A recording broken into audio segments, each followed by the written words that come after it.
Good morning, students.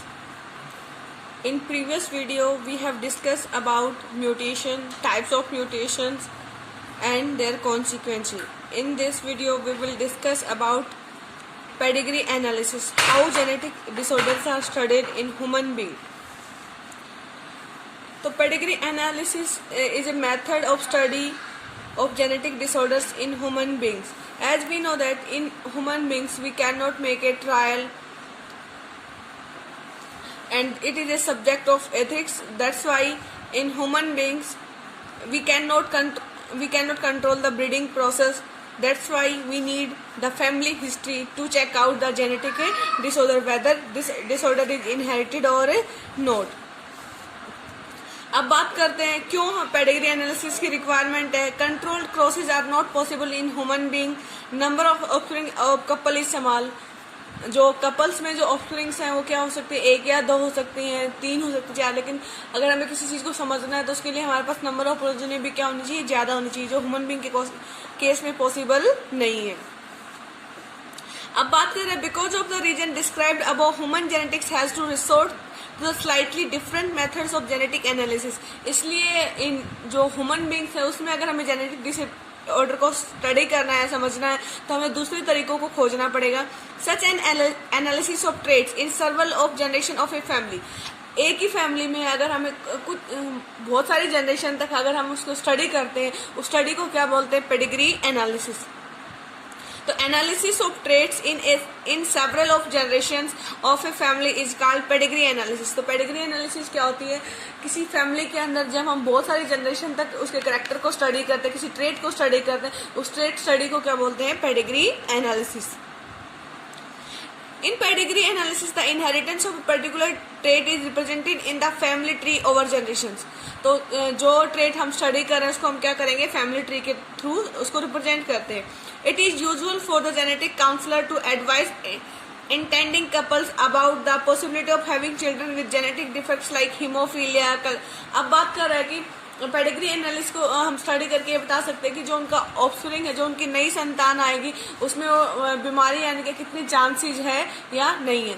और इस अभी बताया गया है कि जो जेनेटिक डिसऑर्डर है वो कौन कौन से, जैसे हीमोफीलिया है, कलर ब्लाइंडनेस है, फिनाइलकीटोन्यूरिया है, थैलेसीमिया है, सिकल सेल एनीमिया है. और ये जो sickle cell anaemia that is recessive trait. Next है myotonic dystrophy and polydactyly. Polydactyly में क्या होता है, जो आपकी जो फिंगर्स हैं या जो आपकी पैरों की उंगली है वो क्या हो सकती हैं, एक से ज्यादा हो सकती है, मतलब 5 से ज्यादा हो सकती है. जैसे ऋतिक रोशन है ना, उसका जो अंगूठा है उसके 2 अंगूठे हैं, तो वो क्या है, पॉलीडेक्टिलिटी. तो किसी के पैर में एक एक्स्ट्रा उंगली हो सकती है. अब बात करते हैं हम पेडिग्री एनालिसिस को कैसे स्टडी करेंगे, कैसे उसका एक फैमिली ट्री बनाएंगे. A family tree or a pedigree is drawn up by using certain standard symbols. अब ये जो सिंबल्स हैं इसके थ्रू हम रिप्रेजेंट करते हैं. जो मेल है उसको हम क्या करेंगे, जो नॉर्मल मेल है उसमें कोई बीमारी नहीं है, उसको किससे करेंगे, अनअफेक्टेड से करेंगे. किससे करेंगे, अनअफेक्टेड से. और जो फीमेल है उसको किससे दिखाएंगे, सर्कल से दिखाएंगे. और दोनों के दोनों कैसे होंगे, ब्लैंक होंगे.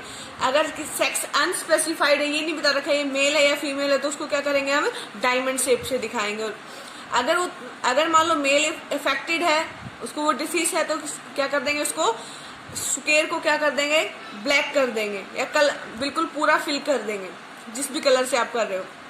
इसी तरह से फीमेल को है, जो आपका सर्कल है उसको क्या कर देंगे, हम कंप्लीटली फिल कर देंगे विद द कलर. एंड अगर सेक्स अनस्पेसिफाइड है, अगर उसको हमने वो कंप्लीटली फिल है, इट मीन्स वो भी कैसा है, अफेक्टेड है.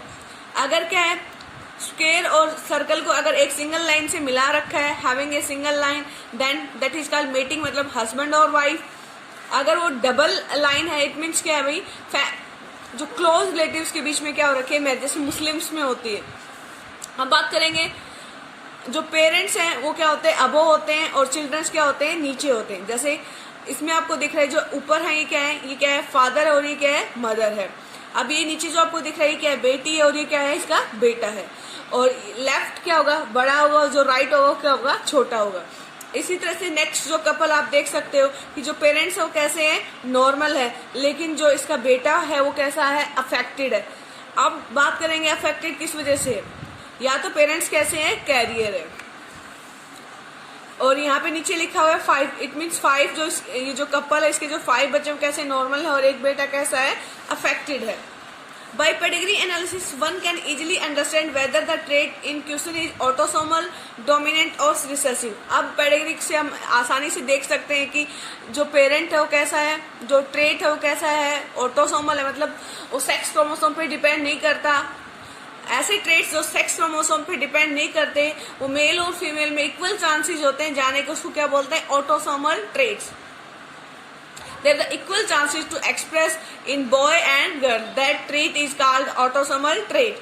और जो आपका सेक्स लिंक ट्रेट है वो किस पे डिपेंड करेगा, सेक्स पे डिपेंड करेगा। अगर मदर को ट्रेट है तो जनरली वो किस में जाएगा, सन में जाएगा। अगर फादर में अगर वो प्रॉब्लम है तो किस में जाएगा, बेटी में। तो इस तरह से क्या जाता है, क्रिस क्रॉस इनहेरिटेंस मिलेगा सेक्स लिंक डिसऑर्डर के अंदर। अब बात करते हैं द ट्रेट में भी आल्सो भी सेक्स क्रोमो जो ट्रेट है वो किस पे प्रेजेंट हो सकता है, सेक्स क्रोमोसोम पे भी प्रेजेंट हो सकता है। इन केस ऑफ हीमोफीलिया, जो हीमोफीलिया का जीन है वो किस पे प्रेजेंट होता है, सेक्स क्रोमोसोम पे प्रेजेंट होता है, एक्स क्रोमोसोम पे। For carrying out simple analysis involving recessive और डोमिनेंट एलील, सर्टेन क्लूज और simple rules are sought from the pedigree. For example in case of recessive allele, अगर कोई रिसेसिव अलील है the characteristics condition can appear in the progeny of apparently. अब बात करें अगर कोई रिसेसिव ट्रेट है और उसको हम कैसे पता चलेगा कि ट्रेट रिसेसिव है डोमिनेंट है। जो रिसेसिव ट्रेट है उसमें क्या हो सकता है, पेरेंट आपको नॉर्मल दिख सकते हैं और जो प्रोजेनी है, जो संतान है वो कैसी हो सकती है, अफेक्टेड हो सकती है। लेकिन अगर वो ट्रेट डोमिनेंट है तो क्या होगा, किसी न किसी एक पेरेंट में जरूर आपको मिलेगा।